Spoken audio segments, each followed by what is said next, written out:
하자. 그럼 다음 시간부터 2명은 원자반으로 가시면 되고요. 자, 아까 얘기한 대로 우리가 원래 속력과 속도에 대한 얘기 했었잖아. 좀 전에. 그거에 대한 얘기에서부터 오늘 수업이 시작이 된다라고 생각을 하시면 돼요. 자, 그래서 일단은 이렇게 한번 생각을 해보자.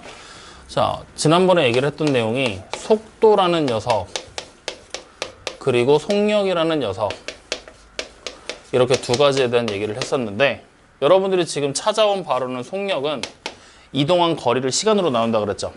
그러니까 결국 뭐라고 생각하면 되냐면 시간이라는 것 분에 이동한 거리라고 생각을 할 수가 있어. 이동한 거리. 확인됐죠? 자, 그 다음에 속도라고 부르는 애는 어떻게 우리가 생각을 하냐면 결국에는 시간으로 나눴으니까 다시 시간분해. 대신에 누구를 나눴냐면 나중에 위치에서 처음 위치를 뺐다 그랬지. 그 얘기를 한번 써보자. 나중 위치에서 빼기 처음 위치. 이렇게 적을 수가 있다는 거야. 그러면 나중 위치 빼기 처음 위치라고 써놓게 되면 아무래도 말이 점점 길어지잖아. 기억하기 힘들겠지? 그래서 얘를 우리는 줄여서 뭐라고 부르게 되냐면 결국에는 위치가 처음이랑 나중이랑 달라졌어? 안 달라졌어? 달라졌지? 처음 위치가 여기였고 나중 위치가 저기였으면 위치가 달라진 거잖아. 맞죠? 달라졌다. 달라졌다라는 얘기를 우리가 세 글자로 줄이면 뭐라고 얘기를 할까? 차이점? 달라졌다. 위치가 처음에서 저길로 어떻게 됐다? 이동했다. 세 글자로. 잘 들어봐. 세 글자로. 변했다. 간단하게 생각하자고. 변했다. 즉 위치가 변했다라고 얘기를 할 수가 있는 거지. 위치가 변했다. 다른 말로 얘기를 하면 이게 결국 뭐냐면 변한 위치다라는 의미의 변위라고 불러. 변위. 변한 위치. 확인됩니까? 즉 다시 말하면 우리는 속도라는 녀석을 구하기 위해 변위를 시간으로 나눈다 라고 생각을 한다라는 얘기가 되는 거야. 변위를 시간으로 나눈다. 여기까지 이해되십니까? 그러면 이제 차이점. 속도 한번 볼래? 속도는 시간분의 변위라고 얘기를 했지. 그럼 속력은 시간분의 이동한 거리라고 얘기를 했지. 이제 말이 달라졌어. 그치? 그러면 여러분들한테 이제 이렇게 한번 물어볼 거야. 자, 지금부터 내가 여기 서서 10m로 움직여 본다고 생각을 하자. 10m로 움직일 거야. 어느 쪽으로 움직일까? 10m. 앞으로 가도 되는 거지. 또? 뒤로 가도 되고. 또? 좌우 어느 쪽으로 가든 상관이 없지. 심지어 대각선으로 가도 되지. 위로 가도 되는 거야. 맞아요, 아니에요? 맞죠? 그러면 이렇게 생각해보자. 앞으로 10m를 갔어. 이동한 거리 얼마야? 10m. 옆으로 10m. 똑같이 10m. 위로 10m 가도 똑같이 10m. 맞죠? 즉 다시 말하면 우리가 보게 되는 이 이동한 거리는 단순하게 얼마를 갖느냐만을 의미하고 있는 거야. 확인돼요? 근데 이 변한 위치라고 생각했을 때 여러분들한테 다시 물어보자. 내가 위로 10m 올라갔을 때의 위치랑 앞으로 10m 갔을 때의 위치는 같을까 다를까? 달라져 버리지. 그 차이가 생기는 거야. 변위와 이동거리의 차이야. 확인됩니까? 다시 말하면 이동한 거리는 단순하게 얘기를 하면 뭘 얘기하냐면 크기만을 얘기해. 크기. 얘가 도대체 얼마만큼 이동했냐? 이동한 크기만을 얘기한단 말이야. 확인됩니까? 근데 이 변이라고 부르는 거는 뭘 얘기하는 거냐면 이동한 크기도 당연히 포함이 되지만 그것뿐만 아니라 추가로 방향이라는 개념까지 같이 들어가. 확인됩니까? 얼마만큼 움직였느냐 뿐만 아니라 어느 쪽 방향으로 움직였느냐까지 같이 얘기를 해줘야 된다는 얘기야. 확인돼요? 여기서부터 대단히 중요한 차이점이 생기기 시작을 하는 거야. 자, 내가 지금 현재 여기 서 있어. 잘 봐. 여기 서 있어. 지금부터 걸음수를 셀 거야. 자, 한 칸, 두 칸, 세 칸을 움직였어. 확인됐니? 그럼 이동한 거리는 몇 칸이야? 세 칸이지. 자, 그럼 다시 옆으로 반대쪽으로 한 칸, 두 칸, 세 칸을 움직였어. 그럼 이동한 거리가 총 몇 칸이 됐어? 원래 세 칸 갔다가 다시 세 칸이 돌아왔지. 총 몇 칸 움직였어? 6칸을 움직인 거야. 이동한 거리는 6이야. 6 칸. 확인돼요? 근데 위치상으로 생각해봐. 걸음을 똑같이 해서 한 칸, 두 칸, 세 칸을 갔다가 다시 한 칸, 두 칸, 세 칸을 왔어. 위치가 변했어, 안 변했어? 안 변하고 그 자리 그대로 서 있지. 다시 말하면 변이는 얼마일까? 0이야. 둘 사이 차이점을 알겠니? 이해되니 안 되니? 이해돼? 이 두 개의 차이점을 구분해내는 게 여러분들이 1학년 1학기뿐만 아니라 앞으로 공부를 함에 있어서 대단히 큰 하나의 기점이 될 수 있는 부분들이야. 확인돼요? 다시 한번 물어보자. 내가 오른쪽으로 3칸, 왼쪽으로 3칸을 왔어. 총 이동한 거리는 몇 칸? 이동한 거리는 6칸. 변이는 0. 그럼 다시 앞으로 3칸, 또 앞으로 3칸. 이동한 거리는 6칸. 변이는 6이 아니라 앞으로 6, 앞으로 6칸. 다시 말하면 변이는 방향도 같이 가지고 있다 그랬잖아. 확인돼요? 그럼 자 다시 앞으로 3칸 갔어. 이동한 거리는 3이지. 변이는 앞으로 3칸. 자, 이게 첫 번째야. 이제 두 번째 상황을 만들어줄게. 오른쪽으로 3칸을 갔어. 이동한 거리는 3칸. 변이는 오른쪽으로 3칸. 확인돼요? 그럼 둘 사이 차이점을 보자. 1번과 2번 상황이었잖아. 1번 상황이 뭐였어? 앞으로 3칸이었지? 2번 상황은 오른쪽으로 3칸이었지? 확인되지? 두 상황에서 이동한 거리는 같아 달라? 같아. 변이는 같아 달라? 다르다는 거야. 확인돼요? 그렇기 때문에 우리가 속도와 속력은 구분해서 기억을 해줘야 되는 거야. 무슨 말인지 이해되지? 확인돼요? 그러면 이 단순한 논리가 단순하게 얘네들만 구분하면서 등장을 하느냐, 그거는 아니라는 거야. 이 두 가지 논리를 구분하기 시작하면서 우리는 바로 이거에 대한 얘기가 시작이 돼. 정수와 유리수에 대한 얘기. 즉 정수에 대한 얘기가 시작이 된다는 거야. 이 두 가지 논리를 통해서. 확인됩니까? 자, 우리가 일반적으로 숫자를 셀 때 사용하는 숫자, 자연수라는 숫자가 있다 그랬지? 그치? 자연적으로 우리가 세게 되는 숫자, 그리고 기준이 되는 0이라는 숫자가 있다는 것까지 확인을 했어. 그리고 또 다른 숫자가 한 종류 더 있었어. 정수라는 숫자 범위 내에. 뭐가 있었지?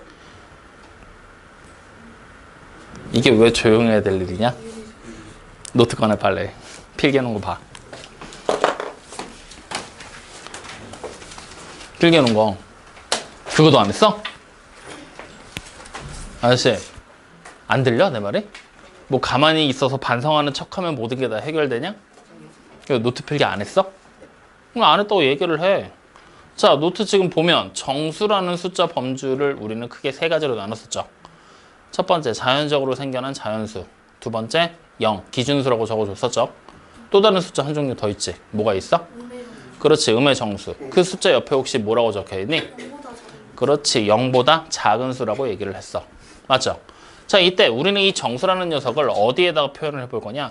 수직선이라고 부르는 데다가 지금부터 정수를 한번 표현해 볼 거야. 수직선이라고 부르는 데다가 정수를 표현해 본다. 자, 수직선이라고 부르는 거는 말 그대로 직선의 모양이 있어. 이렇게 생긴 직선 모양이 있어. 확인됐니? 그랬을 때 이 직선 모양에 숫자들을 표시한 거야. 그럼 제일 먼저 표시해야 될 숫자가 누굴까?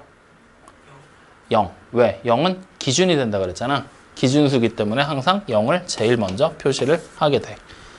확인됐습니까? 자, 그럼 이 상황에서 자연수라고 부르는 애는 자연적으로 생기는 숫자라고 했지만 실제로 우리가 옆에 선생님이 따로 적어준 바로는 뭘로 적혀있지? 0보다 큰 수라는 얘기가 적혀있니 안 적혀있니? 적혀있지. 0보다 큰 수를 얘기하는 거야. 그러면 이제 우리는 0보다 크다라는 얘기는 결국에 0보다 값을 더 많이 가지고 있다는 얘기지. 그거를 방향으로 한번 표시를 해볼 거야. 방향으로. 그럼 0보다 큰 수는 어떤 방향으로 움직이면 될까? 우리한테 좀 더 익숙한 방향을 생각해봐. 지금 수직선을 보면 0을 기점으로 해서 왼쪽과 오른쪽이 나와 있지?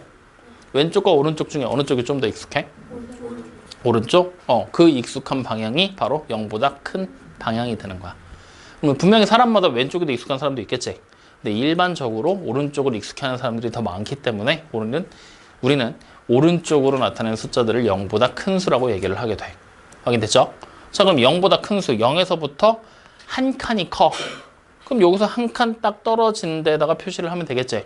그럼 이 숫자는 우리가 0보다 얼마만큼 큰 수야? 한 칸만큼 큰 수. 한 칸은 숫자로 1로 표현을 하겠지. 그래서 0보다 한 칸만큼 더 큰 수를 플러스 1로 표현을 하게 돼. 확인됐습니까? 자, 그럼 다시 0보다 한 칸이 두 칸이 큰 수를 찾을 거야. 그럼 두 칸이 옆으로 지나간 데다 표시를 하겠지? 그리고 0보다 두 칸이 더 크다 그랬으니까 뭘로 표현하면 돼? 그래, 플러스 2라고 표현을 하면 되는 거야. 그럼 0보다 4칸이 더 크면 4칸 더 큰 데다 표시하고 그렇지, 플러스 4예요 라고 이렇게 표시를 하게 되겠죠. 확인됐습니까? 그럼 자, 다시 물어보자. 0보다 한 칸 작은 수야. 하나 작은 수야. 그럼 어느 쪽으로 가면 돼? 0에서 왼쪽으로 가면 되겠지? 그리고 왼쪽으로 간 상태에서 작다라고 얘기를 했으니까 마이너스라는 부호를 붙일 수 있겠지? 그리고 한 칸이 작다 그랬지? 그러니까 마이너스 1로 표현하는 게 가능하다라는 얘기야. 확인되니? 그럼 0에서부터 3칸이 작은 수를 표현하고 싶어. 어떻게 하면 될까? 왼쪽으로 3칸을 가서 표시하고 여기가 마이너스 3이에요 라고 이렇게 표시를 하면 되겠죠. 확인됐습니까? 그러면 이런 식으로 쭉 표시를 하다 보면 모든 칸에 숫자들을 다 적을 수가 있겠지. 이렇게 해서 만들어진 걸 우리는 뭐라고 부르냐? 수직선이라고 부르게 된다. 확인되니? 그러면 이 수직선에서 지금부터 여기 보이는 숫자들에 대한 의미를 해석할 건데, 여러분들 다시 한번 물어보자. 여기 예를 들어서 플러스 4라는 숫자가 있어. 플러스 4라는 숫자 첫 번째 어떻게 해석이 될까? 0보다 4만큼 큰 수라고 표현을 할 수 있겠지. 자, 근데 0보다 4만큼 큰 거, 크다라는 얘기는 우리는 어떤 방향으로 움직였던 거야? 0보다 오른쪽으로 움직였던 거지. 즉 다시 말하면 플러스 4라는 숫자는 결국에 오른쪽 방향이라는 방향이 표시가 되겠지. 그리고 4칸만큼 움직였다라는 두 가지 의미가 합쳐져 있다는 얘기야. 확인돼요? 안 돼요? 확인돼요? 자, 그럼 다시 여기 보이는 예를 들어보자. 마이너스 3이라는 숫자가 있어. 그럼 이 마이너스 3이라는 숫자는 어떤 방향으로 간 거야? 왼쪽이라는 방향과 함께 더하기 3이라는 3칸이라는 의미가 합쳐져서 만들어지게 된 거지? 왼쪽으로 3칸. 확인됩니까? 그러면 여기서 이제 우리가 생각을 해보자. 여기 보이는 이 플러스 4는 오른쪽이라는 방향과 크기라는 4가 합쳐져서 만들어진 숫자지. 이거 변이야? 거리일까? 변이가 되는 거야. 확인돼요? 변이가 뭐라 그랬지? 크기랑 방향이 합쳐진 거. 이동 거리는 크기인 거. 이해됩니까? 그럼 자, 다시 왼쪽으로 3칸만큼 갔어. 얘는 변이야? 이동 거리야?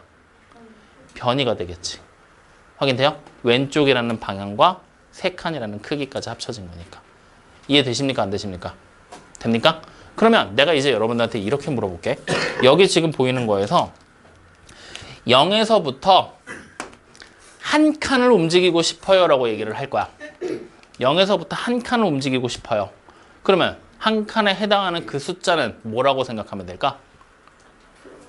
플러스 1, 마이너스 1? 꼭 하나만을 골라봐야 돼. 누구를 골라야 될까? 아니, 못 골라야 돼. 한 칸을 움직인다 그랬잖아. 그치? 플러스 방향으로 한 칸을 가도 상관없겠지? 마이너스 방향으로 한 칸을 가도 상관없겠지. 즉 오른쪽으로 한 칸, 왼쪽으로 한 칸, 양쪽 다 가능한 거잖아. 근데 둘 중에 하나만을 꼭 골라라라고 얘기를 한다면 어느 쪽을 고르든 전부 다 뭐가 돼? 맞는 말이 돼버리지? 맞지? 그러니까 고르기가 힘든 상황이 오게 되는 거지. 확인돼요? 그러면 반대로 말을 바꿔보자고. 0에서 플러스 방향으로 한 칸을 갔다라고 얘기를 할 거야. 그럼 누굴 고르면 돼? 그래, 플러스 1을 고르면 되는 거야. 그럼 0에서 마이너스 방향으로 한 칸을 갔다라고 얘기를 하면 마이너스 1이 된다는 얘기야. 확인됩니까? 자, 그럼 여기서 선생님이 갑자기 왼쪽 오른쪽 얘기를 하던 걸 플러스 방향과 마이너스 방향이라는 말로 바꿨지. 왜 그런 얘기가 생겼을까? 왜 갑자기 바꿨을까? 단순한 실수? 그러면 뭐 때문에 바꿨을까? 우리가 일반적으로 수직선에서는 왼쪽과 오른쪽으로 구분을 하겠지. 근데 여러분들 선생님이 지난 시간에 예 들어줬던 것 중에 온도계 얘기했던 거 기억나냐? 온도계 얘기, 수은 온도계, 빨간색으로 이렇게 올라오고 내려가는 거. 그랬을 때 0을 기점으로 해서 0보다 온도가 낮으면 0보다 수은 그 빨간색 막대가 어떻게 돼? 아래쪽으로 내려가지. 아래쪽이지. 그걸 우리가 영하라고 불렀지. 영하가 바로 마이너스잖아. 맞죠? 0보다 작은 쪽이니까. 근데 왼쪽 방향이었어? 아래 방향이지. 즉 다시 말하면 왼쪽과 오른쪽이라는 방향은 완벽하게 절대적으로 양수와 음수, 양이라는 방향과 음이라는 방향을 결정하지 않는다는 얘기야. 상황에 따라서 아까도 얘기했잖아. 그냥 익숙한 방향이 오른쪽이기 때문에 플러스 방향을 오른쪽이라고 얘기를 한 거라고. 그치? 그러니까 확실하게 오른쪽 방향이 무조건 플러스야라는 장담을 못하게 되는 거야. 그렇기 때문에 우리는 뭐라고 표현하느냐? 실제로 오른쪽 방향이라고 얘기를 하지 않고 왼쪽 방향이라는 이런 방향을 얘기하는 게 아니라 우리가 흔히 알고 있는 플러스라는 방향으로 얘기를 하고, 그리고 다시 작아지는 쪽은 마이너스라는 방향으로 얘기를 한다라고 얘기를 해요. 확인됩니까? 그래서 플러스 방향으로 3칸 뭐라고 불러? 플러스 3. 마이너스 방향으로 100칸 뭐라고 부르면 돼? 마이너스 100. 이런 식으로 불러주면 된다라는 얘기야. 여기까지 이해돼요? 안 돼요? 이해돼요? 자, 그러면 이제 선생님이 이번에는 이렇게 물어볼게. 플러스 7이야.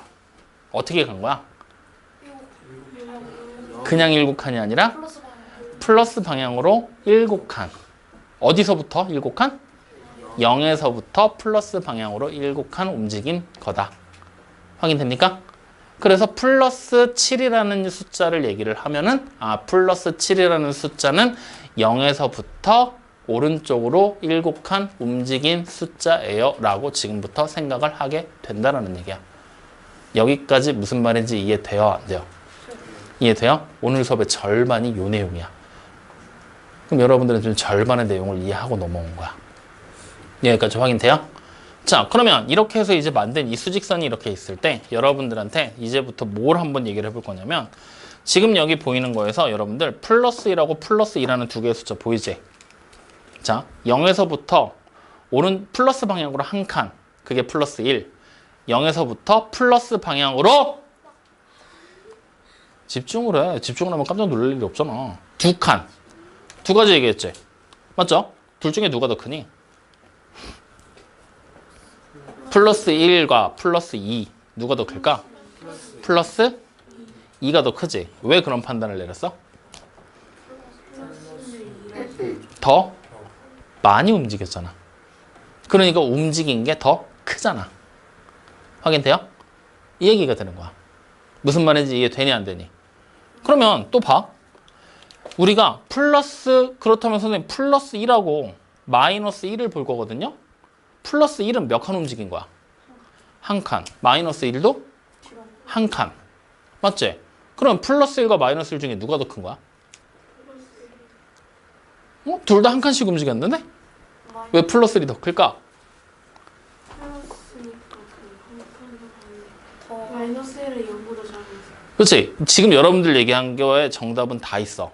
뭐가 있냐면 플러스라는 방향이 의미하는 게 뭐였지? 0보다 크다는 의미가 되는 거지. 즉 0보다 큰 쪽으로 한 칸이야. 그럼 마이너스는 0보다 작다는 의미였잖아. 그러니까 0보다 작은 쪽으로 한 칸이야. 그럼 당연히 0보다 큰 쪽으로 움직인 게 당연히 더 크겠지. 확인됩니까? 그 내용을 여기 보이는 이 수직선에서 우리가 비교를 한다면, 자, 첫 번째로 비교했던 숫자는 이렇게 두 개였지. 누가 더 컸어? 얘가 더 컸지. 맞죠? 다시 두 번째로 비교한 숫자는 얘랑 얘였지. 누가 더 컸어? 여겠지. 확인돼요? 즉 다시 말하면 숫자들을 우리가 비교하게 됐을 때 얘네 둘 사이 관계를 보잖아. 여러분들이 눈으로 보고 찾아봐. 오른쪽에 있는 숫자가 누구야? 얘랑 얘 중에 플러스 1이지. 얘랑 얘 중에 오른쪽에 있는 애가 누구야? 플러스 2지. 맞아요? 다시 말하면 기본적으로 우리가 보는 수직선 안에서는 우리가 한 가지 사실을 기억해주면 돼. 뭐냐? 상대적으로 오른쪽에 있는 숫자들 있지? 즉 숫자가 오른쪽에 있을수록 크니 작니? 오른쪽에 있을수록 숫자는 커요, 작아요? 그래, 크다 라는 당연한 사실 한 가지만 같이 기억을 해주시면 된다는 얘기야. 여기까지 이해되십니까? 안 되십니까? 이해됩니까? 저 믿어도 돼요? 괜찮아? 확인돼? 자, 그러면 이제 반대로 보자. 우리가 마이너스 3이라는 숫자가 여기 하나 보이지? 보이지? 1이라는 숫자 보이지? 누가 더 오른쪽에 있어? 마이너스 3하고 플러스 1. 오른쪽. 플러스 1이 되겠지. 그럼 누가 더 크겠어? 그래, 플러스 1이 당연히 더 큰 거야. 확인되십니까? 믿어도 돼요? 집중해. 자지 마. 너 말고. 여기까지 확인되죠? 그래서 이 기본적인 수직선에서 여러분들은 당연히 숫자가 오른쪽에 있을수록 더 크다라는 사실까지만 같이 체크를 해주시면 됩니다. 여기까지 확인됐나요? 그러면 이제 지금까지 얘기한 이 내용 간단하게 여기까지만 문제 한번 가볍게 풀어보고 넘어갈 거거든? 여러분들 책에 있는 30쪽에 있는 내용 봐봐. 30쪽. 30쪽에 필수 문제 1번을 볼 거야. 자, 플러스라는 방향과 마이너스 바라는 방향은 상대적인 방향이라고 얘기를 했지? 자, 첫 번째 문제를 보면은 현재 위치에서 동쪽으로 3km 떨어진 지점을 플러스 3이라고 나타냈지? 맞죠? 그럼 여러분들이 생각해봐. 동쪽이 지금 현재 플러스 방향이지? 그럼 마이너스 방향은 어느 쪽일까? 그래, 서쪽이야. 반대되는 개념이라고 생각하면 돼. 그러면 서쪽으로 4km 떨어진 지점, 괄호에다가 뭐라고 써놓을 수 있을까? 그렇지, 마이너스 4라고 적으시면 되겠죠. 어떻게 푸는지 알겠죠? 아예 책에다가 적어놔 버리세요. 지금부터 얘기하는, 같이 푸는 문제들은. 자, 그럼 두 번째, 지금으로부터 10년 전을 마이너스 10이라고 썼지? 즉, 전년도가 마이너스가 되는 거야. 맞지? 그러면 플러스 방향은 어느 연도가 될까? 후가 되겠지. 그렇지. 전후 반대되는 거니까. 맞죠? 그러면 앞으로 5년 후는 뭐라고 쓰면 되겠어요? 그래, 플러스 5라고 적으시면 돼요. 어떻게 구분하는지 알겠지? 자, 그럼 마지막 세 번째. 5,000원을 받는 것을 플러스 5,000원이야. 그럼 준비물을 사는데 1,500원을 썼어. 뭐라고 써야 될까? 그래, 마이너스 1,500이라고 적으시면 되는 거죠. 이해됩니까? 안 됩니까? 자, 그러면 필수 문제 2번으로 아예 넘어가자. 필수 문제 2번을 봤더니 첫 번째, 0보다 4만큼 큰 수라 그랬지?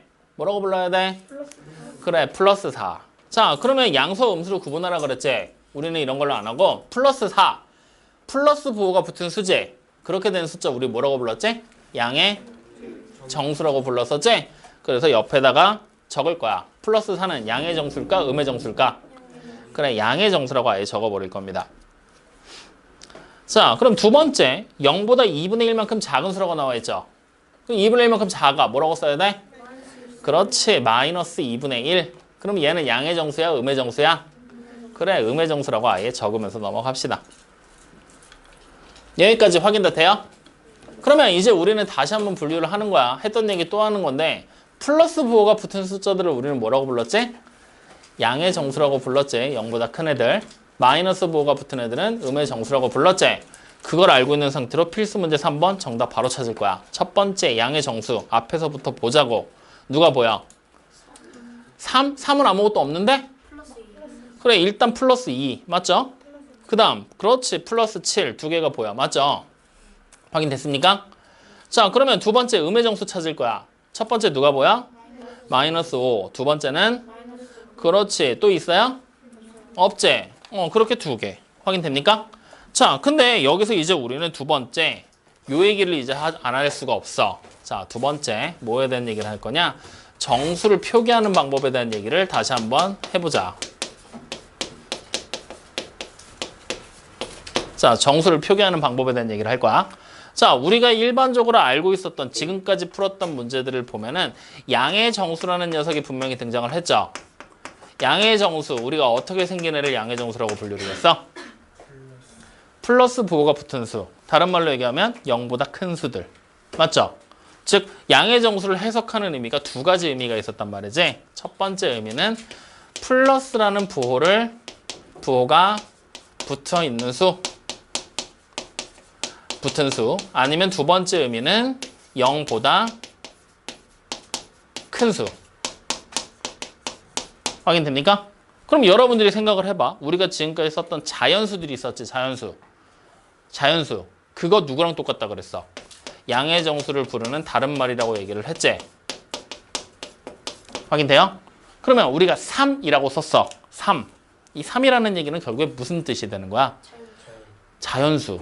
그러니까 자연수랑 똑같은 말은 양의 정수잖아. 그러면 우리가 일반적으로 그냥 썼던 3이라는 숫자는 결국에는 0보다 어떤 거야? 3만큼 큰 수가 되겠지?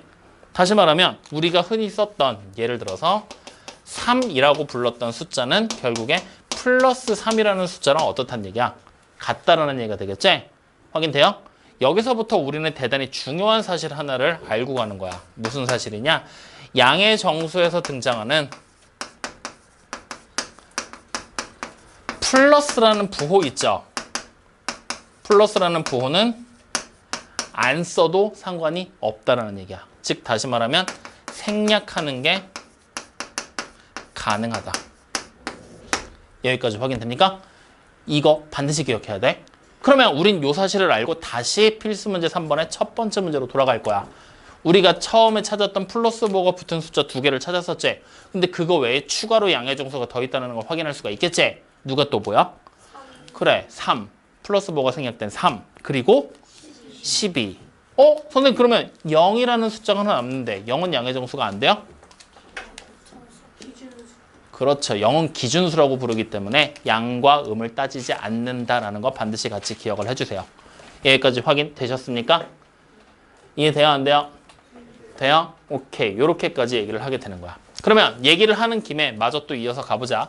양의 정수는 이런 식으로 표현한다라고 얘기를 했죠. 그리고 나면 이제 음의 정수는 당연히 마이너스 부호가 붙은 숫자가 되겠지. 자, 그럼 여기서부터 이제 우리가 당연시 여겨야 될 부분이 뭐가 있냐면 이제 추가로 더 알아줘야 될 부분이 양의 정수, 음의 정수 계속 부르기가 귀찮니 안 귀찮니? 귀찮지. 그래서 우리는 지금부터 말을 줄일 거야. 어떻게 줄일 거냐? 양이라는 단어와 수라는 단어만 가져올 거야. 그럼 뭐라고 줄여져? 양수라고 줄여지지. 그래서 우리가 일반적으로 지금부터 정수라는 녀석뿐만 아니라 모든 숫자들을 분류하게 될 때 양수와 음수라는 두 가지의 단어를 사용하게 될 겁니다. 그러면 양수, 결국에는 어떤 숫자를 얘기하냐? 플러스라는 부호가 붙은 모든 숫자들을 얘기해요. 갑자기 선생님 원래 양의 정수 플러스 부호가 붙은 수라고 얘기를 했었잖아. 근데 모든 숫자로 갑자기 말이 바뀌어버렸지. 무슨 얘기를 하는 거냐면 3분의 1 이런 분수들 있지. 분수들 우리가 숫자 분류상 정수라고 부르면 돼, 안 돼? 3분의 1 같은 건 안 되지. 무슨 수라고 불러야 돼? 아닌데? 빨리 찾아봐. 뭐라고 나와 있어? 그래, 유리수라고 불렀었잖아. 정수보다 좀 더 큰 범위. 정수간 유리수도 맞는 말은 맞는데 좀 더 큰 범위 유리수로 가는 거야. 그 유리수들 자체도 플러스 부호가 붙어 있잖아. 원래대로 하면 양의 유리수라고 부르는 게 맞겠지. 근데 말이 너무 길어지잖아. 그러니까 그냥 양수로 뭉뚱그려서 부른다는 얘기야. 확인돼요? 그럼 정수보다 좀 더 큰 숫자의 범위가 뭐가 있었어? 실수라고 있었지. 거기까지 우리 적어놨었잖아. 실수. 기억나지? 그럼 그 실수 자체도 원래는 플러스 부호가 붙으면 양의 실수라고 불렀어. 그게 맞아. 근데 또 말이 길잖아. 그러니까 그냥 양수라고 뭉뚱그려서 부른다는 얘기야. 확인되니? 그러면 음수도 마찬가지 의미로 받아들이면 되겠지? 음수는 결국에 그럼 무슨 숫자를 음수라고 부르게 될까? 마이너스라는 부호가 그렇지. 붙은 모든 숫자들을 얘기하게 된다. 라고 기억을 해주시면 된다라는 얘기가 됩니다. 여기까지 확인되십니까? 이해돼요? 요 얘기들 하고 있는 거야. 별로 어려운 내용 없지? 자, 그러면 우리 뒤로 한 장을 또 넘어가 볼까? 필수 문제 4번을 딱 하니까 바로 또 시작이 되네. 자, 다음 보기에서 옳은 것을 모두 고르라고 시켰어. 맞지? 자, 지금부터 4개 잘 들어. 첫 번째로 고르라고 하는 게 뭐야? 정수라고 나와 있지? 그러면 정수라는 범주 안에는 누구가 있을까? 0이 있을 거고. 그렇지, 자연수, 양의 정수 있을 거고. 또 음의 정수가 있겠지. 다시 말하면 정수의 모양만 되면 플러스 부호가 됐건 마이너스 부호가 됐건 상관을 할 필요가 있다 없다? 없다. 다 골라주라는 얘기야. 확인됩니까? 그럼 제일 먼저 골라야 될 게 누구야? 3분의 10이 보이잖아. 3분의 10이. 약분하면 4가 될 거니까. 맞아요? 아니에요? 처음 나오는 정수는 3분의 12가 되겠지. 자, 그 다음 누굴까? 그래, 플러스 2. 양의 정수가 보이니까. 맞죠? 그 다음 누굴까? 0. 그래, 기준수 0도 정수가 되겠죠. 그 다음 나오는 애는 누굴까? 아니, 마이너스 2분의 10도 있잖아. 왜냐면 약분하면 얼마 돼? 마이너스 5가 될 거니까. 확인돼요? 되니? 네. 자, 그럼 그 다음엔 누구야? 그래, 마이너스 8이 되겠죠. 여기까지 확인됩니까? 자, 그러면 이렇게 해서 첫 번째 문제 정답은 찾았어. 맞지? 자, 잘 들어봐. 우리 여러분들 노트 필기해 놓은 걸 보면 유리수라는 숫자가 두 개로 구분이 됐었죠. 맞니? 유리수가 뭐랑 뭘로 구분했지? 정수와 정수가 아닌 유리수로 두 가지로 구분이 됐었죠. 다시 말하면 지금부터 내가 하는 말 잘 듣고 대답해봐. 정수는 유리수가 될 수 있다. 맞아요, 틀려요? 정수는 유리수가 될 수 있다. 정수는 유리수다 라고 얘기할 수 있겠지. 맞다 손. 틀리다 손. 자, 왜 틀리다고 생각? 정수는 유리수가 될 수 있다. 무슨 얘기인가 하면은 유리수라는 범위가 이렇게 있으면 그 안에 정수가 들어가는 걸까 안 들어가는 걸까 이걸 물어보는 거야. 유리수가 이만한 범위에 있어. 그 안에 정수가 들어가 안 들어가? 들어가지. 왜? 유리수라는 범위를 둘로 나눠서 반은 정수, 반은 정수가 아닌 유리수 이렇게 생각하면 되는 거니까. 확인됩니까? 그러니까 결국에는 유리수를 골라라라고 얘기를 한다면 우리는 누구를 당연히 다 골라줘야 돼? 정수 다 골라줘야 된다는 얘기가 되는 거야. 확인됐습니까? 그럼 자, 두 번째 유리수 지금부터 한번 골라봅시다. 3분의 12 유리수가 돼요 안 돼요? 되죠. 플러스 2 유리수가 돼요 안 돼요? 되고요. 마이너스 5분의 2는요? 되죠. 0은? 돼요. 3.14? 돼요. 마이너스 2분의 10? 돼요. 12.34? 돼요. 마이너스 8? 돼요. 전부 다 되는 거죠. 확인됐습니까? 그러면 이제 세 번째 정수가 아닌 유리수를 고르라 그랬지? 어떻게 고르면 될까? 유리수 우리 두 번째에서 찾았지? 거기서 첫 번째 찾아놓은 정수들만 다 없애고 나면 정수가 아닌 유리수만 남는 거 아니야? 맞죠? 그럼 안 겹치는 애들만 고르면 되겠네? 제일 처음 나오는 정수가 아닌 유리수 누굴까? 마이너스 5분의 2가 나와야지. 왜? 3분의 12는 정수였잖아. 확인됩니까? 야, 지금 이거 이해 안 된다. 솔직히 말해봐. 잘 모르겠다. 이해돼? 좋아. 그럼 두 번째 정수가 아닌 유리수 또 누가 있어? 3.14. 그 다음 또 누가 있어요? 그래, 12.34까지가 되는 거죠. 여기까지 확인됐으니까. 자, 그러면 필수 문제 5번 바로 밑에 보이죠? 별표. 자, 우리는 지금부터 여기 문제를 보면은 맞은 것은 동그라미, 틀린 것은 X표치라고 그랬지? X표 친 것들은 옳게 고칠 거야. 그것까지 같이 진행을 할 거야. 그러니까 여러분들 보통 숙제할 때 옳은 거 골라라, 틀린 거 골라라 하면은 동그라미 치고 옳은 건 동그라미, 틀린 건 X표 막 치지?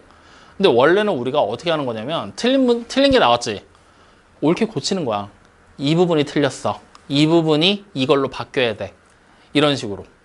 그래야지만 여러분들이 배웠던 내용 복습하면서 한 번 더 확인을 하게 된단 말이야. 아시겠죠?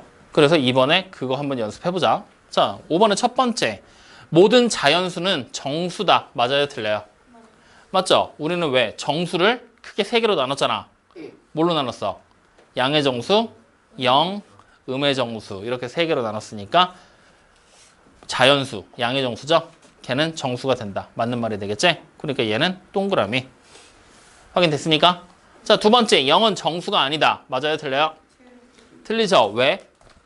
0이 기준수로 정수였으니까. 맞지? 그러면 우리는 고칠 거야. 어떻게 고치면 돼? 정수다. 그렇게 고쳐놓으면 되겠죠? 정수가 아니다를 이렇게 쭉 긋고 정수다라고 적으시면 되겠네요. 자, 그럼 세 번째, 유리수가 아닌 정수도 있다. 맞을까요? 틀릴까요? 틀렸죠? 틀렸죠? 그럼 얘도 옳게 고쳐보자. 어떻게 하면 돼? 정수가 아닌 유리수가 정수가 아닌 유리수가 있다? 그래, 그래도 되겠다. 정수가 아닌 유리수가 있다. 정수와 유리수의 위치를 바꿔버리면 되겠죠? 확인됩니까? 자, 그럼 네 번째. 음수는 음의 부호 마이너스를 생략할 수 있다. 맞아요, 틀려요?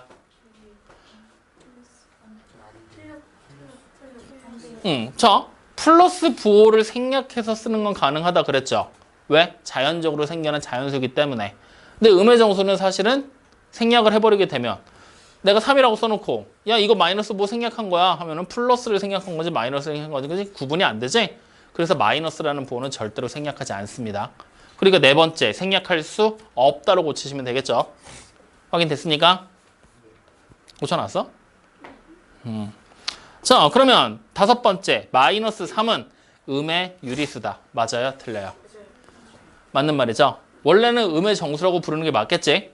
근데 정수는 유리수가 될 수 있잖아. 그러니까 음의 유리수라고 불러도 아무런 문제가 안 되는 겁니다. 여기까지 확인됐습니까? 야, 오늘 얘기한 것들 지금 선생님 우리 5문제 풀면서 쭉 같이 왔잖아. 이거 안 쉬워. 어려운 내용이야. 헷갈리는 내용이고. 정신 잘 차리고 봐야 돼. 자꾸 저거 보지 말고 달아놓으니까 바로 또 보잖아. 이래서 안 되려고 한 거라고. 잘 들어놔. 네, 알겠지? 그래서 헷갈리면은 헷갈리는 거 바로바로 얘기해. 확인됐죠? 자, 그러면 이제 우리는 새로운 용어 한 가지를 더 가르쳐줄게. 자, 이제 우리는 추가적인 용어를 하나 더 볼 건데 뭐에 대한 얘기를 볼 거냐면 요 수직선에다가 붙여볼까? 수직선에서 등장하는 용어인데 대응이라고 부르는 용어야. 우리는 이 용어를 초등학교 때 이미 본 적이 있어. 그리고 그때 이미 배웠어. 초등학교 3학년 때. 그치? 단어만 막 생각이 나지 않냐? 대응이라는 단어 어디선가 본 것 같지 않아? 한 번도 못 보였어? 그래. 삼각형이 합동할 때 대응편, 대응각, 대응점 막 이런 거 얘기했었지. 그리고 여러분들 점대칭, 선대칭 도형할 때 대응점 이런 거 막 얘기하지 않았어? 맞지? 대응이라는 단어. 그러면 그때 우리는 자주 썼잖아. 대응이라는 말 자체를. 무슨 뜻일까? 대응. 같다? 같다? 같다? 어떤 의미 같아? 어? 만난다. 또 아무 생각이 없지? 상대한다. 우리가 국어적으로 보면은 대응, 응대 막 이런 비슷한 뜻으로 생각할 수 있는 거잖아. 근데 얘를 우리가 수학에서 얘기를 할 때는 뭐라고 딱 콕 찍어서 정의를 내리기가 되게 애매해. 말로 설명하기가 되게 애매해. 실제로 여러분들한테 내가 이거를 좀 찾아보라고 시키고 싶거든. 구글에서. 근데 뜻이 많아서가 아니라 단어가 어려워. 그래서 읽어도 해석이 안 되더라고 잘.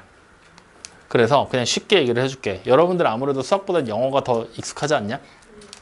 국어보다 영어가 더 익숙하지 않아? 아니야? 국어가 더 익숙해? 이렇게 생긴 단어 본 적 있니?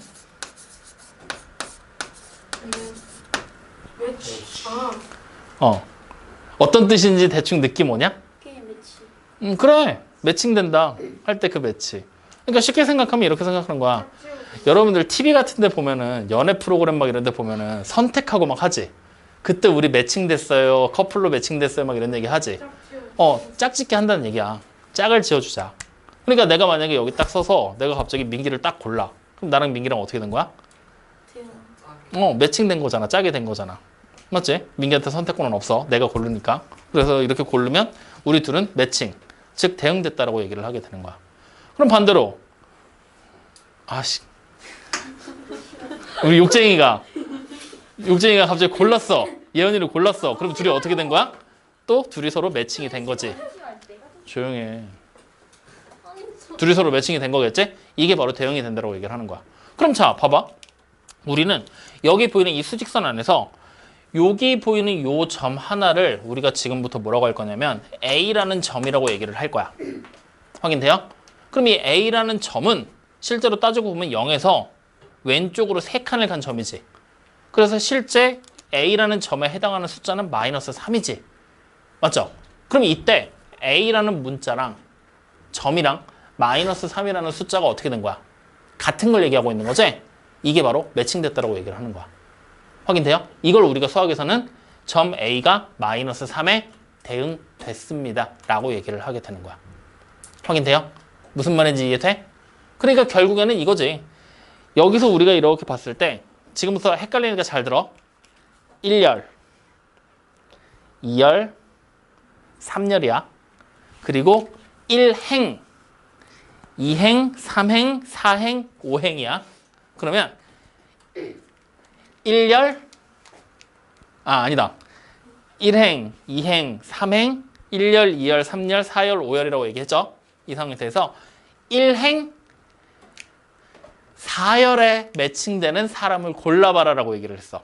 그럼 우리 어떻게 할 거야? 1행이면 여기지. 4열이면 여기지. 그러면 1행, 4열은 누구야? 욕쟁이다. 이렇게 매칭이 되는 거야. 확인됩니까? 이해돼요? 안 돼요? 이해되죠? 다시 말하면 여기 보이는 점 A라는 위치는 마이너스 3이라는 숫자에 매칭됐다. 그러니까 대응됐다 라고 얘기를 하게 되는 거야. 그럼 얘를 우리가 대응이 됐을 때 표시하는 방법 어떻게 표기를 할 거냐? 결국에는 A라는 점이 마이너스 3이라는 숫자랑 같은 위치를 나타내고 있는 거지. 그러니까 A라는 하나의 점이 괄호하고 마이너스 3이라는 숫자랑 매칭, 대응됐습니다 라고 이렇게 표기를 하면 되는 거야. 확인돼요? 그러면 자, 이번에는 이렇게 써볼게. 여기다가 내가 이렇게 표시를 딱 하고 여기를 B라고 딱 썼어. 확인되니? 그러면 B라는 점은 어느 숫자랑 매칭이 될까? 그렇지. 그럼 우리가 표기를 하게 될 때는 어떻게 쓰면 돼? B하고 괄호 한 다음에 플러스 3이에요. 이렇게 적어버리시면 된다는 얘기야. 어떻게 보는지 알겠지? 이게 대응이라는 의미야. 그리고 대응이라는 의미를 실제로 기호로 나타내는 방법이고. 이해돼요? 안 돼요? 확인돼요? 그럼 이 내용 그대로 가지고 우리는 필수 문제 6번에 나와 있는 문제를 읽어보자. 뭐라고 나와 있냐면 A, B, C, D에 대응하는 수를 각각 구하시오 라고 얘기를 했죠. 맞죠? 그러니까 우리는 어떻게 하면 돼? A, B, C, D라는 점이 나타낸 위치에 해당하는 숫자가 누군지를 확인해서 이렇게 표기를 해주면 된다는 얘기가 되겠네. 여기까지 이해됩니까? 자, 그러면 일단 A부터 보자고. A는 누구랑 매칭이 돼 있어? 그러면 우리 어떻게 쓰면 돼? A하고 괄호 한 다음에 마이너스 4 이렇게 적으시면 되겠죠? 확인되니? 확인되니? 자, 그러면 우리는 D부터 찾을 거야. D는 누구와 매칭이 될까? 그래. 그럼 D는 플러스 3이랑 대응이 됩니다. 이렇게 적어주시면 되겠죠. 확인되시죠? 자, 그러면 선생님이 지금 B하고 C는 안 찾았지? B하고 C는 지금부터 잘 봐. 어떻게 찾을 거냐면 여기 0이라는 게 있고 여기에 마이너스 1이 있고 요 사이에 B가 이렇게 돼 있고 요렇게 같다라는 표시로 표시가 돼 있는 상태야. 맞니? 그러면 우리는 지금부터 잘 봐. 이 마이너스 1이라는 점은 마이너스 1은 0에서 왼쪽으로 한 칸 간 거지. 맞죠? 즉 다시 말하면 요 크기가 얼마일까? 한 칸. 맞죠? 이거를 우리는 왼쪽으로 한 칸을 갔잖아. 왼쪽은 방향이라 그랬지? 그러니까 실제로 크기는 한 칸이 되는 거지? 그래서 실제 크기는 1이 되는 거야. 확인됐니? 자, 그럼 이 상태에서 1을 어떻게 했어? 똑같은 거 두 개로 나눴지? 그럼 요 나눈 크기는 각각 얼마씩이 돼야 될까? 그래, 0.5. 맞죠? 그 0.5를 우리는 지금부터 중등 교과 과정 안에서는 가능하다라면 무조건 분수로 쓸 거야. 소수는 지금부터는 사용하지 않는다라고 봐도 돼. 아시겠죠? 그래서 얘를 2분의 1만큼이다라고 생각을 할 수가 있겠지. 확인되냐 안 되니? 자, 그러면 이제 여기 보이는 이 B라는 점은 결국에 따지고 봤더니 0에서부터 어느 쪽 방향으로 온 거야? 왼쪽 방향으로 몇 칸 왔어? 2분의 1칸만큼 간 거지? 그러면 이때 이 점에 대응되는 숫자는 누가 되겠어? 마이너스 2분의 1이에요가 되겠죠. 이해됩니까? 그러니까 우리는 B라는 점의 위치는 마이너스 2분의 1로 대응이 됩니다. 라고 적게 된다는 얘기야. 이해됩니까? 안 됩니까? 돼요? 자, 그러면 저기 보이는 C라는 점 보이죠? C 여러분들이 직접 한번 찾아봐.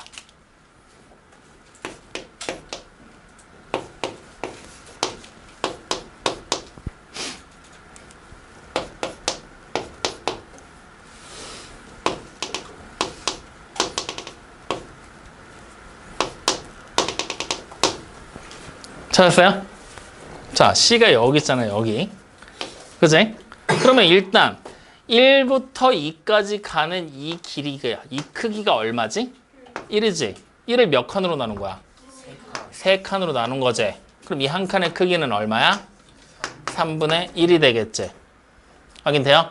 그러면 여기 보이는 이 C라는 점은 플러스 1에서부터 3분의 1칸만큼 움직인 거지? 맞아요? 좀 더 확대해서 얘기하면 0에서부터 몇 칸 움직인 거야? 한 칸을 오고 3분의 1만큼 더 온 거지? 즉 0에서부터 1과 3분의 1칸만큼으로 오게 된 거잖아. 맞아요? 아니에요? 맞죠? 그러면 우리는 C라는 점의 위치는 뭐라고 쓸 수가 있어요? 플러스 1과 3분의 1이라고 쓸 수가 있겠죠. 확인됩니까? 자, 여기서 우리는 두 번째 약속이 또 나와. 어떤 약속이 나오냐면 아까 전에 잠깐 선생님이 얘기했을 때 앞으로는 소수 사용 안 할 거라고 그랬지. 전부 다 분수로 바꿔 쓸 거라고 얘기했죠. 그와 동시에 두 번째, 이렇게 생긴 분수 우리 뭐라고 부르지?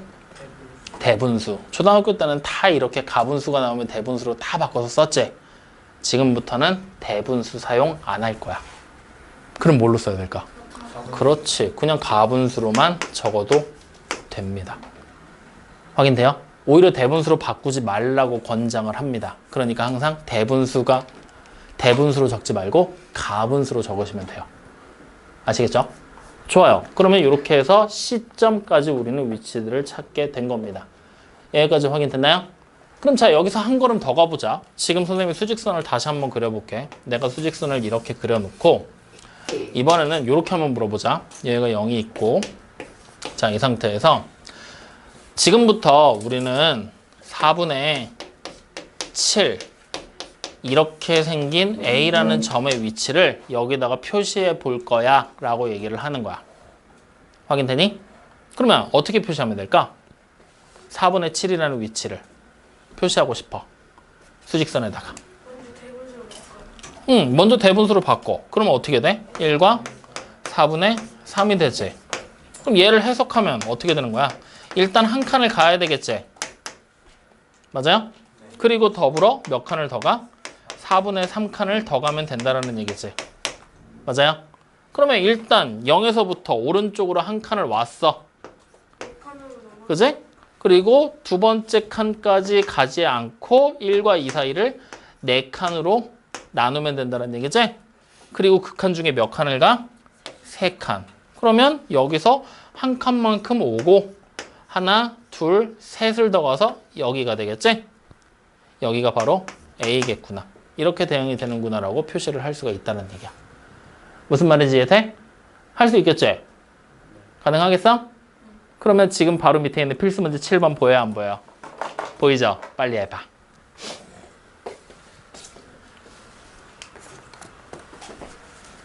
해보라 그랬지? 앉아서 놀란 얘기는 안 했는데. 육장. 김나경아, 빨리 하라고. 하고 있어요라고 하지 말고 빨리 하라고.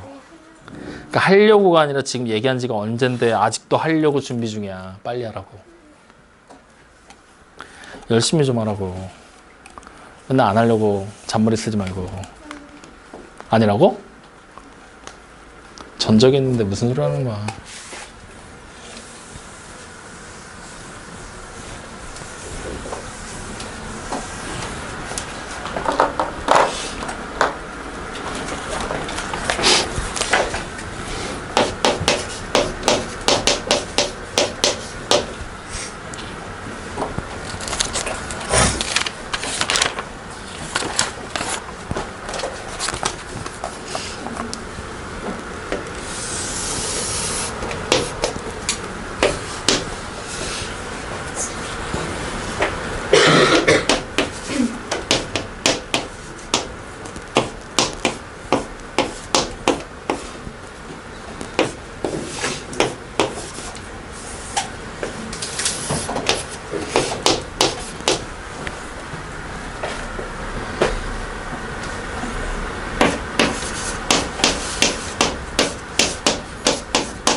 다 했어, 형이?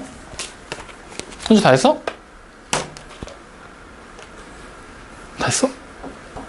다 했어? 김나영 다 했어? 빨리빨리 안 하냐? 자, 첫 번째 점은 마이너스 3분의 8이거든? 보이죠? 보이죠? 그러면 일단 다른 거 무시. 마이너스라는 방향이니까 0에서부터 왼쪽으로 가란 얘기지. 몇 칸을 갈지 이제 생각하는 거야. 그럼 여기 보니 3분의 8이라는 숫자를 어떻게 하면 돼? 대분수로 바꾸자. 그러면 2와 3분의 2가 되겠지? 맞아요? 그럼 일단 0에서부터 왼쪽으로 두 칸을 먼저 가겠지. 이렇게. 그죠? 그 다음에 3분의 2칸만큼 더 가야 되지. 그럼 여기를 어떻게 하면 돼? 세 칸으로 나눠서 그 중에 몇 칸? 두 칸을 가서 여기가 되겠지? 확인돼요? 여기가 A라는 점. 확인됐습니까? 자, 그러면 4분의 15라는 점도 보이죠? B도 한번 가보자. 그럼 4분의 15 대분수로 고치니까 뭐가 돼? 3과 4분의 3. 그러면 0에서부터 부호가 아무것도 없으니까 플러스가 생략된 거라고 봐도 되겠지? 오른쪽으로 일단 3칸을 가. 그리고 여기를 몇 칸으로 나누지? 4칸으로 나눠야 되지? 4분의 3이니까. 맞죠? 그 중에 몇 칸을 가요? 3칸. 그래서 여기가 바로 B겠구나. 이렇게 된다는 얘기야. 할 수 있겠지? 좋아. 자, 그러면 이제 이렇게까지 이동하면서 찾는 것까지 우리가 얘기를 해봤어. 확인됐죠? 자, 그러면 이제 우리는 이런 식의 얘기로 가기 시작을 한 거야. 아무래도 우리가 수학이 개발되기, 처음에 발전되기 시작한 건 몇천 년 전부터 시작이잖아. 그럼 여러분들이 곰곰이 잘 생각을 해봐. 본인 스스로가 되게 똑똑한 사람이라고 생각을 해봐. 우리는 되게 똑똑한 사람이야. 알겠죠? 똑똑한 사람이라고 생각을 한 상태로 이렇게 한번 물어볼게. 자, 내가 지금부터 여기서 두 칸을 움직일 거야. 그럼 여러분들은 어떤 생각이 들겠어? 그냥 움직이겠구나. 그치? 아무 관심이 없으니까. 그렇겠구나. 근데 어쩌라고 하면서 쳐다보고 있겠지. 자, 그러면 여러분들이 이제 첫 번째로 드는 생각이 아마 오늘 이렇게까지 공부를 하고 나면 이런 생각이 들 거야. 그래서 어느 방향으로 갈 건데? 라는 생각이 들겠지. 그래서 두 칸, 너 어느 방향으로 갈 건데? 라는 생각이 들 거야. 자, 근데 여기서 다시 한번 이제 생각을 바꿔보자. 우리는 되게 안 똑똑한 사람이야. 지금부터. 그러면 자, 그 상황에서 내가 이렇게 얘기를 했어. 나 지금부터 두 칸 갈 거야. 그럼 여러분들은 어떻게 생각할까? 그냥 아무렇지도 않게 그래 두 칸 가라 이러고 말겠지. 맞죠? 여기서부터 이제 괴리가 오기 시작을 하는 거야. 진짜 똑똑한 사람들은 그래서 어느 방향으로 갈 건데 하면서 머리를 싸매고 고민을 하겠지. 제가 도대체 두 칸을 어느 쪽으로 갈지 그걸 이제 막 맞추려고 하고 있을 거고, 그렇지 않은 사람들은 그래 가 이러고 말 거 아니야. 그치? 여기서부터 이제 그 갭을 메꿀 수 있는 무언가 장치가 필요했던 거야. 다시 말하면 지금 똑똑한 사람과 그렇지 않은 사람이 고민하고 있었던 부분은 뭐야? 두 칸을 이동한다는 사실은 누구나 다 인지를 하고 있었어. 하지만 어느 방향으로 갈 건지가 인지가 안 되고 있는 거잖아. 그치? 즉 방향이라는 존재 때문에 우리를 대단히 혼란스럽게 하고 있다는 얘기가 된 거야. 여기까지 무슨 말인지 알겠어? 그래서 수학자들은 생각을 한 거지. 그럼 그 혼란스러움을 내가 없애줄게 라고 생각을 한 거야. 그래서 개발이 된 것이 바로 무엇이냐? 오늘 우리가 세 번째로 배워야 될 절대값이라는 얘기가 등장을 하기 시작을 해. 절대값. 자, 절대값이라는 건 결국에 뭘 얘기하는 거냐면 우리가 흔히 알고 있는 숫자 있죠, 숫자. 지금까지 배웠던 정수와 유리수 막 이런 숫자들 있지? 그 숫자의 절대적인 크기를 나타낸 것이라고 생각하면 돼요. 숫자의 절대적인 크기를 나타낸 것. 뭔가 좀 말이 이상한데? 절대적인 크기다라고 얘기를 했지. 뭔가 되게 대단히 있어 보이지. 근데 그런 거 그냥 전부 다 무시해도 돼. 뭐라고 생각하면 되냐면 숫자의 크기를 나타낸 것이라고 생각하면 돼. 다시 말하면 뭐야?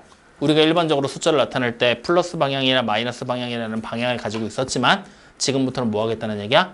크기만을 나타내겠다라는 얘기가 되는 거야. 확인돼요? 그렇다는 얘기는 결국에 플러스 방향과 마이너스 방향이라는 그 방향이 필요해진 거야? 안 필요해진 거야. 우리는 그걸 무시하기로 했고 그걸 무시하는 방법이 바로 무엇이냐? 절대값이라는 기호를 사용할 거라는 얘기가 되는 겁니다. 이해되셨습니까? 뭔 말인지 알겠어? 알겠어? 알겠냐고. 너. 응. 알겠냐? 아이씨. 자, 그래서 이 절대값이라는 녀석을 기호로 쓰는 방법은 어떻게 쓰게 되냐면 기호를 무시할 거라고 그랬지. 즉 움직이면 안 되는 거잖아. 그래서 하나의 숫자가 뭐 예를 들어 이런 식으로 있어. 숫자가 있어. 그럼 이 숫자가 움직이지 못하게 숫자의 앞과 뒤에 벽을 세웁니다. 확인됐습니까? 그리고 이 세워놓은 일자로 생긴 이 두 개의 벽이라는 이 기호를 우리는 바로 뭐라고 부르게 될 거냐? 절대값이라는 이름으로 부르게 된다는 얘기예요. 확인됩니까? 그러면 결국 이렇게 생긴 기호를 우리가 읽을 때는 이렇게 읽으면 돼. 플러스 3의 절대값 혹은 절대값 플러스 3. 뭘 먼저 읽든 상관은 없어. 그래서 절대값이라는 용어 자체가 등장을 하면서 읽어지게 된다라는 것만 생각하시면 돼요. 여기까지 확인됐습니까? 그럼 여러분들이 생각해봐. 원래 있었던 플러스 3이라는 녀석은 플러스 방향으로 3칸을 간 거지.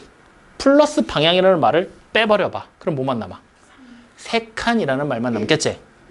맞죠? 그러니까 결국에 절대값 플러스 3은 누구랑 똑같은 거냐? 그냥 3인 거야. 확인됐니? 그러면 여기서 이제 뭔가 이상하지 않냐? 요 내용이랑 같이 연결을 지어버리면 이게 도대체 뭐 하는 짓이야 싶을 건데 플러스 3, 플러스 방향으로 이동을 한 거잖아. 근데 그 플러스 방향이라는 걸 빼고 그냥 3칸이라고 얘기를 했잖아.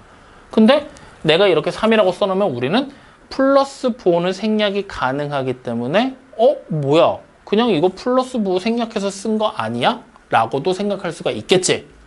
같은 말이야. 똑같은 거야. 그러니까 그냥 플러스 부호가 붙었어. 붙은 숫자가 있어. 그럼 그냥 플러스 부호 빼고 나면 뭐가 남아? 3만 남지? 그래서 그냥 3이구나 라고 생각하면 되는 거야. 확인됐습니까? 그러면 이제 만약에 내가 마이너스 3을 이렇게 쓰고 절대값을 이렇게 붙였어. 그러면 이때는 뭐라고 생각해야 될까? 마이너스를 똑같이 빼는 거야. 그럼 누가 남아? 3만 남지? 그냥 3 이렇게 쓰면 되는 거야.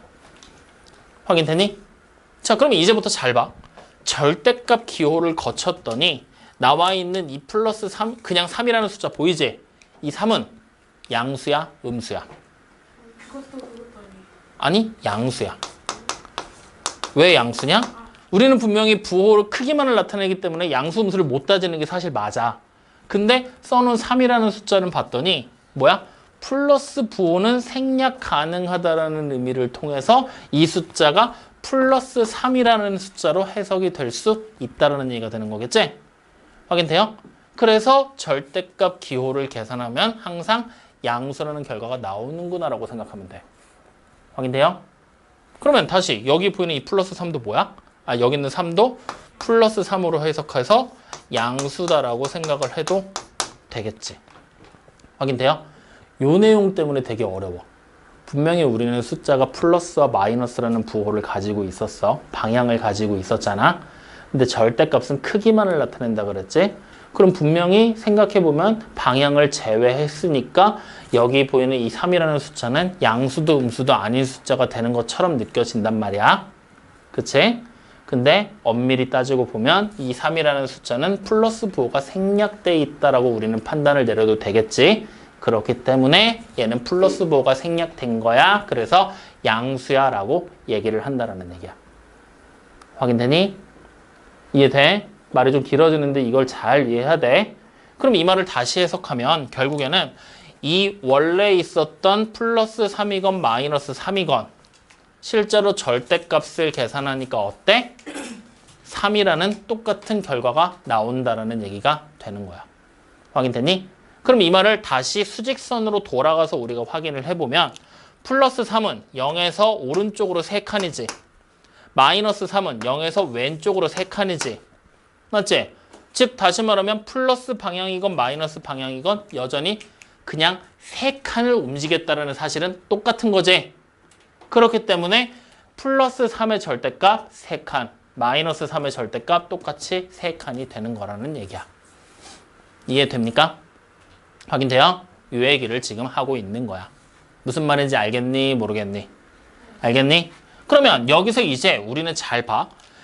절대값 안에 양수가 들어가도 그대로 양수, 마이너스가 들어가도 양수가 나오지? 확인돼요? 그래서 우리는 이 절대값 기호로 계산을 하는 요거 있지?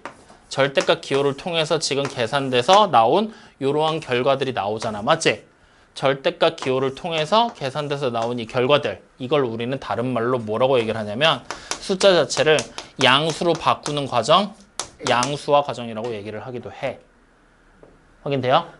근데 이거는 그렇게 크게 중요한 내용은 아니야. 지금 여러분들 당장한테는. 그냥 절대값을 취하게 되면 양수로 숫자가 바뀌어서 나온다. 요것만 기억하면 되는 거야. 확인됐어요? 요거에 대한 얘기는 다음 시간에 좀 더 구체적으로 얘기를 해줄 테니까 일단은 그냥 절대값을 찾는 방법에만 포인트를 맞추자고. 아시겠죠? 자, 그러면 다시 한번 예를 좀 더 들어보자. 내가 절대값 안에 마이너스 7이라고 했어. 절대값 마이너스 7이야. 얼마가 될까? 그냥 7이라고만 쓰면 돼. 플러스 볼을 또 붙여놓으면 왠지 또 플러스 방향으로 이동한 것 같잖아. 그러니까 그냥 생략해서 7이다라고 생각을 하는 거야. 자, 그럼 이번에는 절대값 마이너스 6이야. 뭐야? 그래. 그럼 이번에는 절대값 플러스 10이야. 뭐야? 그래. 그럼 이번에는 절대값 0이야. 누구야? 그래. 이렇게 된다는 얘기야. 확인되죠? 그럼 자, 다시 절대값 이번에는 누군지 몰라. 어떤 숫자가 3이야. 이때 누구? 절대값이 3 나올 수 있는 애 누굴까? 그렇지. 걔네들을 우리는 합쳐서 플러스 마이너스 3이라고 얘기를 해요. 확인됐습니까? 자, 그럼 다시 이번에는 절대값을 취해서 어떤 수를 찾았더니 0이야. x가 될 수 있는 애 누굴까? 그래, 0 하나가 되겠지? 그럼 이번엔 다시 절대값 x를 찾았더니 마이너스 4야. x는 누굴까? 플러스 마이너스? 마이너스 4? 야, 아니 생각을 해봐. 절대값을 벗기면 방향이 제거된다 그랬지. 크기만을 나타낼 거지. 크기 자체가 마이너스 4칸인 게 말이 돼? 일단 마이너스가 붙은 이상 방향이 마이너스 방향으로 움직였다는 얘기잖아. 이거 말이 돼, 안 돼? 그러니까 이때는 없는 거야. 확인됩니까? 이해돼요? 그래서 여러분들이 이제 추가로 기억해 줘야 될 부분이 바로 여기에 있어. 절대값 기호 자체에서. 자, 어떤 수 절대값을 계산을 했어. 어떤 수에 대한 절대값을 계산을 했어. 그랬더니 계산한 결과가 양수가 나왔어. 그러면 x가 될 수 있는 숫자는 두 개가 되지? 왜? 플러스 부호가 붙은 수, 마이너스 부호가 붙은 수. 확인돼요? 자, 만약에 절대값 x를 계산한 게 0이면 x는 몇 개야? 0 1개가 되겠지. 맞아요? 이걸 이렇게 써볼까? x가 될 수 있는 애는 플러스 x, 마이너스 x. 이때는 0 하나. 맞아요, 아니에요? 이해되고 있어? 자, 그러면 이번에는 음수가 나왔어. 절대값을 계산한 게 음수가 되는 게 가능하다, 불가능하다? 불가능하다. 그러니까 x는 어떻다? 없다. 라고 우리는 분류를 한다라는 얘기야. 확인됐니? 그래서 이 내용이 여러분들 책에 안 나와 있어. 35쪽에 나와 있는 내용이거든. 요거 하나만 따로 좀 적어놔. 지금 적어놔. 35쪽에다가. 빈 공간 아무 데나 적어놔.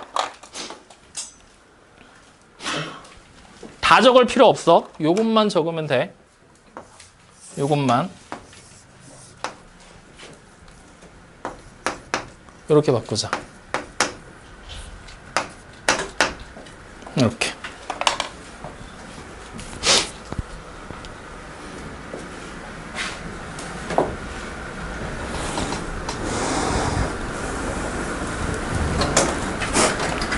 다 적었어요?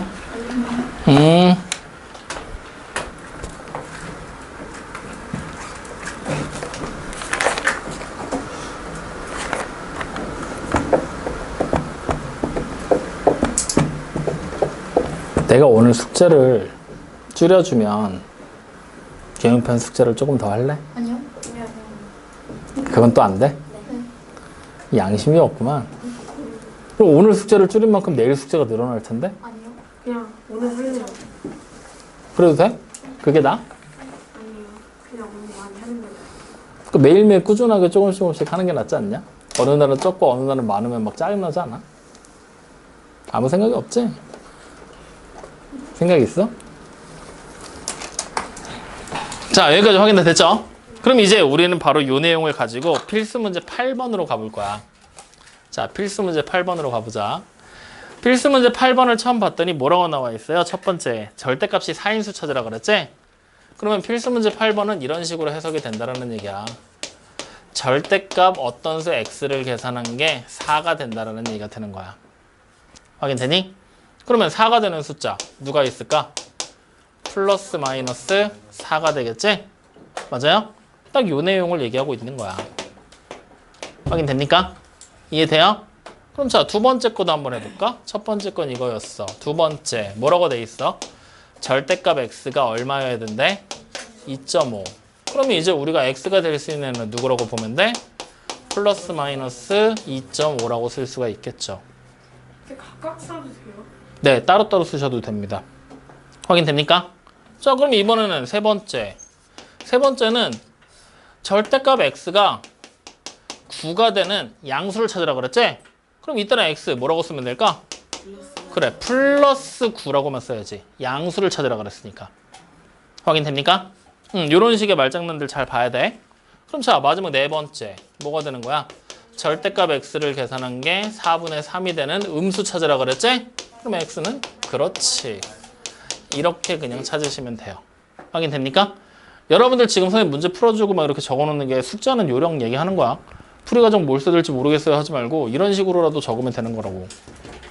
알겠지? 자, 그러면 뒤로 또 넘어가 볼까요? 자, 필수 문제 9번을 한번 봅시다. 절대값이 같고 부호가 반대인 두 수가 있다. 보이죠?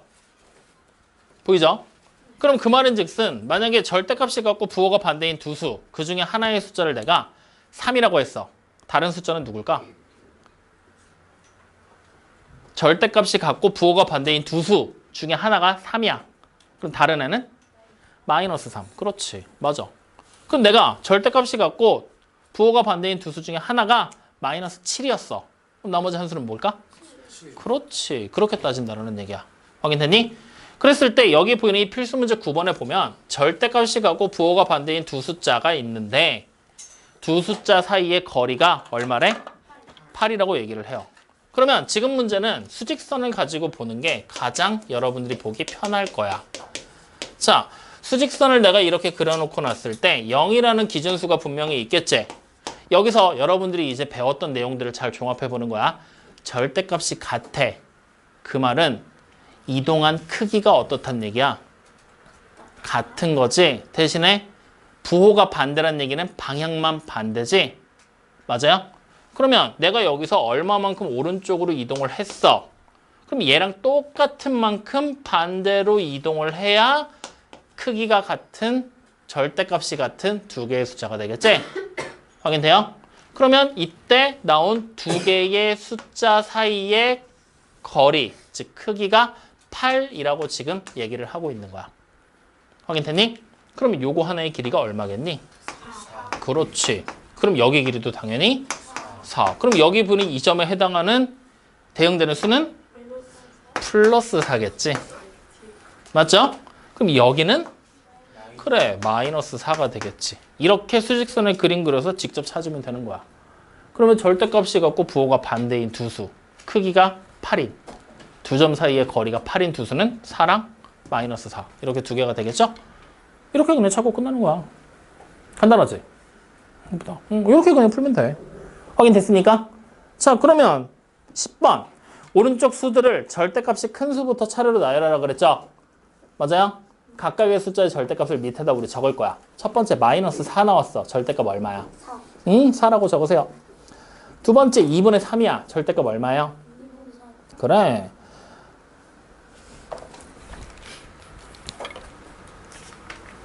여기다 그냥 밑에도 적으면 되잖아. 자, 세 번째 1이야. 절대값 얼마야? 그렇지. 네 번째 마이너스 4분의 7은 4분의 7. 다섯 번째 2.6은? 그렇지. 그냥 2.6. 여기까지 확인됐죠? 그럼 자, 여기서 절대값이 제일 큰 애가 누구야? 4. 그럼 제일 먼저 써야 될 숫자는 누구야? 아니, 마이너스 4야. 절대값이 큰 순서대로 원래 있던 수를 나열하는 거니까. 알겠어요? 그럼 두 번째로 절대값이 큰 애는 누구야? 그러면 두 번째로 써야 될 숫자는 2.6. 세 번째로 큰 수는 절대값이 4분의 7인 거지? 그러니까 마이너스 4분의 7이 세 번째로 나와야 될 숫자가 되겠죠. 네 번째 숫자는요? 2분의 3. 마지막 숫자는 1. 그래, 그렇게 찾는 거야. 확인되니? 자, 그러면 여기서 바로 밑에 있는 문제 봐. 10-1번. 밑줄 하나 칠 거거든? 원점으로부터 거리가 가장 가까운 점에다 밑줄. 쳤어요? 자, 그 의미에 대해서 지금부터 얘기하는 거니까 잘 봐. 원점 여기 있지? 한 칸이고 한 칸이지? 맞죠? 오른쪽으로 한 칸, 왼쪽으로 한 칸. 그럼 둘은 거리가 같을까 다를까? 거리는 같은 거야. 단지 방향만 차이가 있는 거야. 그럼 원점에서 가까울수록 어떻게 되겠어? 거리가 가깝겠지? 수의 크기가 작겠지? 그러면 결론적으로 누가 작은 거야? 크기가 작지? 절대값이 작은 거야. 이해됩니까? 그래서 그 밑에다가 적어놔. 원점으로부터 거리가 가까운 점에다 밑줄 쳤죠? 뭘 골라라? 절대값이 작은 것부터 골라라 라는 얘기가 되는 거야. 확인됩니까? 이해돼요? 안 돼요? 그렇게 적어두세요.